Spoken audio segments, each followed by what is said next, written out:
श्री राधे। ब्रह्म वैवर्त पुराण अध्याय 28 पर ब्रह्म परमात्मा के स्वरूप का निरूपण। नारद जी ने पूछा, जगन्नाथ जगत गुरु, आपकी कृपा से मैंने सब कुछ सुन लिया। अब आप ब्रह्म के स्वरूप का वर्णन, ब्रह्म तत्व का निरूपण कीजिए। प्रभो सर्वेश्वर, ब्रह्म साकार है या निराकार? क्या उसका कुछ विशेषण भी है अथवा वह विशेषणों से रहित निर्विशेष ही है?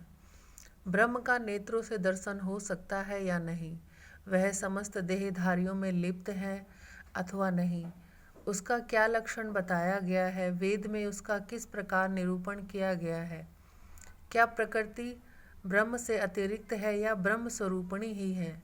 श्रुति में प्रकृति का सारभूत लक्षण किस प्रकार सुना गया है? ब्रह्म और प्रकृति, इन दोनों में से किसकी सृष्टि में प्रधानता है? दोनों में कौन श्रेष्ठ है? सर्वज्ञ, इन सब बातों पर मन से विचार करके जो सिद्धांत हो उसे अवश्य मुझे बताइए। नारद जी की यह बात सुनकर भगवान पंचमुख महादेव ठट्ठाकर हंस पड़े और उन्होंने पर ब्रह्म तत्व का निरूपण आरंभ किया। महादेव जी बोले, वत्स नारद, तुमने जो पूछा है वह उत्तम गूढ़ ज्ञान का विषय है। वेदों और पुराणों में भी वह उत्तम एवं गूढ़ ज्ञान परम दुर्लभ है। ब्रह्मण, मैं ब्रह्मा, विष्णु, शेषनाग, धर्म और महाविराट, इन सब ने तथा श्रुतियों ने भी सब बातों का निरूपण किया है। वेद वेताओं में श्रेष्ठ नारद, जो सविशेष तथा प्रत्यक्ष दृश्य तत्व है, उसका हम लोगों ने वेद में निरूपण किया है। प्राचीन काल की बात है, वैकुंठ धाम में मैंने ब्रह्मा जी ने और धर्म ने श्री हरि के समक्ष अपना प्रश्न उपस्थित किया था। उस समय श्री हरि ने उसका जो कुछ उत्तर दिया वह सुनो, मैं तुम्हें बताता हूँ। वह ज्ञान तत्वों का सारभूत तत्व है। अज्ञानांधकार से अंधे हुए लोगों के लिए नेत्र रूप है तथा दुविधा अथवा द्वैत नामक ब्रह्म रूपी अंधकार का नाश करने के लिए सर्वोत्तम प्रदीप के समान है। सनातन पर ब्रह्म परमात्मा स्वरूप, वह देहधारियों के कर्मों के साक्षी रूप से समस्त शरीरों में विराजमान है। प्रत्येक शरीर में पांचों प्राणों के रूप में साक्षात भगवान विष्णु विद्यमान है। मन के रूप में प्रजापति ब्रह्मा विराज रहे हैं। संपूर्ण ज्ञान के रूप में स्वयं मैं हूँ और शक्ति के रूप में ईश्वरीय प्रकृति है। हम सब के सब परमात्मा के अधीन हैं। शरीर में उसके स्थित होने पर ही स्थित होते हैं और उसके चले जाने पर हम भी चले जाते हैं। जैसे राजा के सेवक सदा राजा का अनुसरण करते हैं, उसी प्रकार हम लोग उस परमात्मा के अनुगामी बने रहते हैं। जीव परमात्मा का प्रतिबिंब है, वही कर्मों के फल का उपभोग करता है। जैसे जल से भरे हुए घड़ों में पृथक पृथक सूर्य और चंद्रमा का बिंब होता है तथा उन घड़ों के फूट जाने पर वह प्रतिबिंब फिर चंद्रमा और सूर्य में लीन हो जाता है, उसी प्रकार सृष्टि काल में परमात्मा के प्रतिबिंब स्वरूप जीव की उपलब्धि होती है तथा सृष्टिमयी उपाधि के नष्ट हो जाने पर वह प्रतिबिंब स्वरूप जीव पुनः सर्वव्यापी परमात्मा में लीन हो जाता है। वत्स, संसार का संहार हो जाने पर एकमात्र पर ब्रह्म परमात्मा ही शेष रहते हैं। हम तथा यह चराचर जगत उसी में लीन हो जाते हैं। वह ब्रह्म मंडलाकार ज्योति पुंज स्वरूप है। ग्रीष्म ऋतु के मध्याह्न काल में प्रकट होने वाले कोटि कोटि सूर्यों के समान उसका प्रकाश है। वह आकाश के समान विस्तृत, सर्वत्र व्यापक तथा अविनाशी है। योगी जनों को ही वह चंद्रमंडल के समान सुखपूर्वक दिखाई देता है।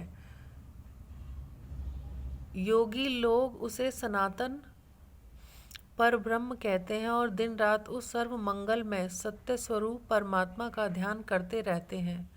वह परमात्मा निरीह, निराकार तथा सबका ईश्वर है।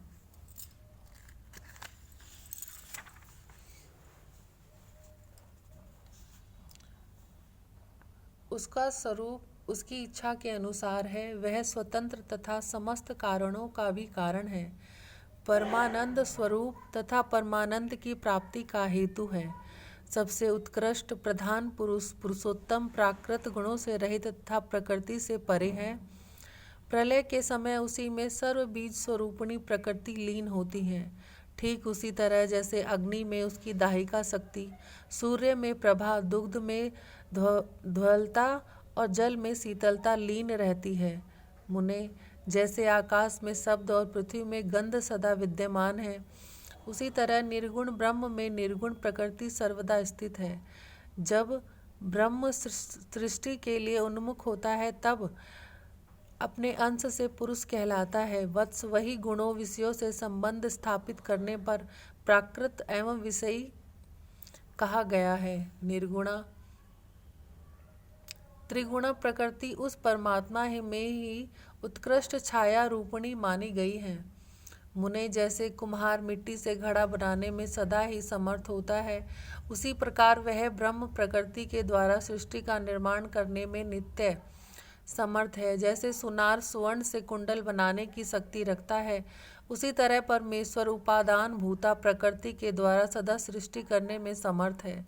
जैसे कुम्हार मिट्टी का निर्माण नहीं करता, मिट्टी उसके लिए नित्य एवं सनातन है, तथा जैसे सुनार स्वर्ण की सृष्टि नहीं करता, स्वर्ण उसके लिए नित्य वस्तु ही है, उसी प्रकार वह पर ब्रह्म परमात्मा नित्य है और वह प्रकृति भी नित्य मानी गई है। इसीलिए कुछ लोग सृष्टि में उन दोनों की ही समान रूप से प्रधानता बतलाते हैं। कुम्हार और सुनार स्वयं मिट्टी और स्वर्ण पैदा करके लाने में समर्थ नहीं है, तथा मिट्टी और स्वर्ण भी कुम्हार और सुनार को ले आने की शक्ति नहीं रखते। अतः मिट्टी और कुम्हार की घट में तथा सुवर्ण और सुनार की कुंडल में समान रूप से प्रधानता है। नारद, इस विवेचन से ब्रह्म प्रकृति से परे ही सिद्ध होता है। यही बात दृष्टि में रखकर कुछ लोग प्रकृति और ब्रह्म दोनों की ही निश्चित रूप से नित्यता का प्रतिपादन करते हैं। कुछ विद्वानों का कथन है कि ब्रह्म स्वयं ही प्रकृति और पुरुष रूप में प्रकट है। कुछ लोग यह भी कहते हैं कि प्रकृति ब्रह्म से अतिरिक्त है, वह ब्रह्म परम धाम स्वरूप तथा समस्त कारणों का भी कारण है। ब्राह्मण, उन ब्रह्म का लक्षण श्रुति में कुछ इस प्रकार सुना गया है। ब्रह्म सबका आत्मा है, वह सबसे निर्लिप्त और सबका साक्षी है, सर्वत्र व्यापक और सबका आदि कारण है। सर्व बीज स्वरूपिणी प्रकृति उस ब्रह्म की शक्ति है जिससे वह ब्रह्म शक्तिमान है। अतः शक्ति और शक्तिमान दोनों अभिन्न हैं। योगी लोग सदा तेज स्वरूप में ही ब्रह्म का ध्यान करते हैं, परंतु सूक्ष्म बुद्धि वाले मेरे भक्त वैष्णव जन ऐसा नहीं मानते। वे वैष्णव जन उस आश्चर्य में तेजोमंडल के भीतर सदा साकार सर्वात्मा स्वेच्छा में पुरुष के मनोहर रूप का ध्यान करते हैं। करोड़ों सूर्यों के समान प्रकाशमान जो मंडलाकार तेज पुंज है, उसके भीतर नित्य धाम छिपा हुआ है, जिसका नाम गोलोक है। वह मनोहर लोक चारों ओर से लक्ष कोटि योजन विस्तृत है। सर्वश्रेष्ठ दिव्य रत्नों के सार तत्व से जिनका निर्माण हुआ है, ऐसे दिव्य भवनों तथा गोपांगनाओं से वह लोक भरा हुआ है। उसे सुखपूर्वक देखा जा सकता है। चंद्रमंडल के समान ही वह गोलाकार है। रतेंद्र सार से निर्मित वह धाम परमात्मा की इच्छा के अनुसार बिना किसी आधार के ही स्थित है। उस नित्य लोक की स्थिति वैकुंठ से 50 करोड़ योजन ऊपर है। वहाँ गौवे, गोप और गोपियाँ निवास करती हैं। वहाँ कल्प वृक्षों के वन हैं। गोलोक कामधेनु गौओं से भरा हुआ तथा रासमंडल से मंडित है। मुने, वह वृंदावन से आच्छन्न और विरजा नदी से आविष्टित है। वहाँ सैकड़ों शिखरों से सुशोभित गिरिराज विराजमान है। स्वर्ण निर्मित लक्ष कोटि मनोहर आश्रम है, जिससे वह अभिष्ट धाम अत्यंत दीप्तिमान एवं श्री संपन्न दिखाई देता है। उन सब के मध्य भाग में एक परम मनोहर आश्रम है, जो अकेला ही 100 मंदिरों से संयुक्त है। वह परकोटों तथा खाइयों से घिरा हुआ तथा पारिजात के वनों से सुशोभित है। उस आश्रम के भवनों में जो कलश लगे हैं, उसका निर्माण रत्नराज कौस्तुभ मणि से हुआ है, इसीलिए वे उत्तम ज्योति पुंज से ज्वाजल्यमान रहते हैं। उन भवनों में जो सीढ़ियां हैं वे दिव्य हीरो के सार तत्व से बनी हुई हैं। उनसे उन भवनों का सौंदर्य बहुत बढ़ गया है। मणिंद्र सार से निर्मित वहाँ के किवाड़ों में दर्पण जड़े हुए हैं। नाना प्रकार के चित्र विचित्र उपकरणों से वह आश्रम भली भांति सुसज्जित है। उसमें 16 दरवाजे तथा वह आश्रम रत्नमय प्रदीपों से अत्यंत उद्भासित होता रहता है। वहाँ बहुमूल्य रत्नों द्वारा निर्मित तथा नाना प्रकार के विचित्र चित्रों से चित्रित रमणीय रत्नमय सिंहासन पर सर्वेश्वर श्री कृष्ण बैठे हुए हैं। उनकी अंग कांति नवीन मेघमाला के समान श्याम है। वे किशोर अवस्था के बालक हैं। उनके नेत्र शरत काल की दोपहरी के सूर्य की प्रभा को छीन लेते हैं। उनका मुखमंडल शरद पूर्णिमा के पूर्ण चंद्रमा की शोभा को ढक देता है। उनका सौंदर्य कोटि कामदेवों की लावण्य लीला को तिरस्कृत कर रहा है। उनका पुष्ट श्री विग्रह करोड़ों चंद्रमाओं की प्रभा से सेवित है। उनके मुख पर मुस्कुराहट खेलती रहती है। उनके हाथ में मुरली शोभा पाती है। उनके मनोहर छवि की सबने भूरी भूरी प्रशंसा की है। वे परम मंगलमय हैं। अग्नि में तपाकर शुद्ध किए गए स्वर्ण के समान रंग वाले 2 पीतांबर धारण करने से उनका श्रीविग्रह परम उज्ज्वल प्रतीत होता है। भगवान के संपूर्ण अंग चंदन से चर्चित तथा कौस्तुभ मणि से प्रकाशित हैं। घुटनों तक लटकती हुई मालती की माला और वनमाला से विभूषित हैं। त्रिभंगी छवि से युक्त और माणिक्य से अलंकृत है। मोर पंख का मुकुट धारण करते हैं। उत्तम रत्नमय मुकुट से उनका मस्तक जगमगाता रहता है। रत्नों के बाजूबंद कंगन और मंजीर से उनके हाथ पैर सुशोभित हैं। उनके गंड स्थल रत्न में युगल कुंडल से अत्यंत शोभा पाते हैं। उनकी दंत पंक्ति मोतियों की पंक्ति का तिरस्कार करने वाली है। वे बड़े ही मनोहर हैं। उनके ओठ पके हुए बिंब फल के समान लाल हैं। उन्नत नासिका उनकी शोभा बढ़ाती है। सब ओर से घेर कर खड़ी हुई गोपांगनाएं उन्हें सदा सादर निहारती रहती हैं। वे गोपांगनाएं भी सुस्थिर यौवन से युक्त मंद मुस्कान से सुशोभित तथा उत्तम रत्नों के बने हुए आभूषणों से विभूषित हैं।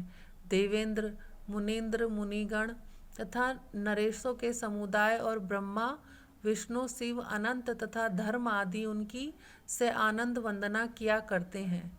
वे भक्तों के प्रियतम, भक्तों के नाथ तथा भक्तों पर अनुग्रह करने के लिए कातर रहने वाले हैं।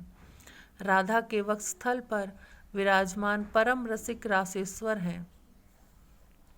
मुने वैष्णव जन उन निराकार परमात्मा का इस रूप में ध्यान किया करते हैं। वे परमात्मा ईश्वर हम सब लोगों के सदा ही ध्येय हैं।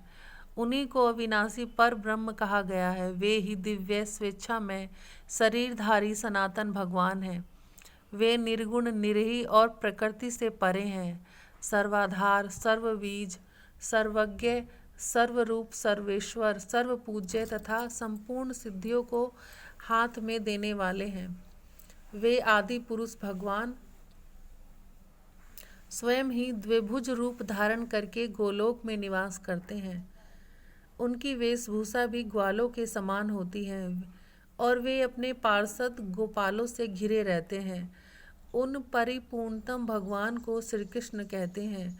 वे सदा श्री जी के साथ रहने वाले और श्री राधिका के प्राणेश्वर हैं, सबके अंतरात्मा, सर्वत्र प्रत्यक्ष।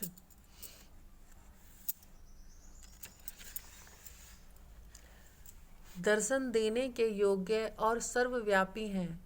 कृष्ण का अर्थ है सब और हृदय का अर्थ है आत्मा।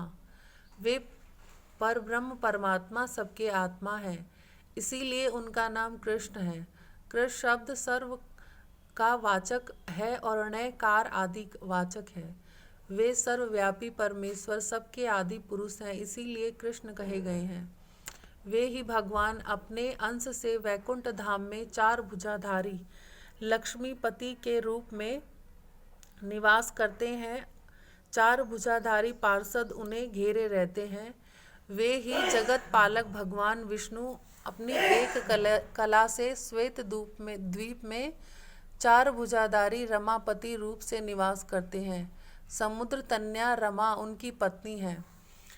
इस प्रकार मैंने तुमसे पर ब्रह्म निरूपण विषयक सब बातें बताई। वे परमात्मा हम सबके प्रिय, वंदनीय, सेव्य तथा सर्वदा स्मरणीय हैं। सौनक, ऐसा कहकर भगवान शंकर वहां चुप हो गए। तब नारद ने गंधर्व राज उपब्रह्मण द्वारा रचे गए स्तोत्र से उनकी स्तुति की। मुनि के उस स्तोत्र से संतुष्ट हो अपनी महिमा से कभी च्युत न होने वाले आदि भगवान मृत्युंजय ने उन्हें अभीष्ट वरदान ज्ञान प्रदान किया। उस समय मुनिवर नारद के मुख और नेत्र प्रसन्नता से खिल उठे। वे भगवान शिव को प्रणाम करके उनकी आज्ञा ले पुण्य में नारायण आश्रम को चले गए। श्री राधे श्याम।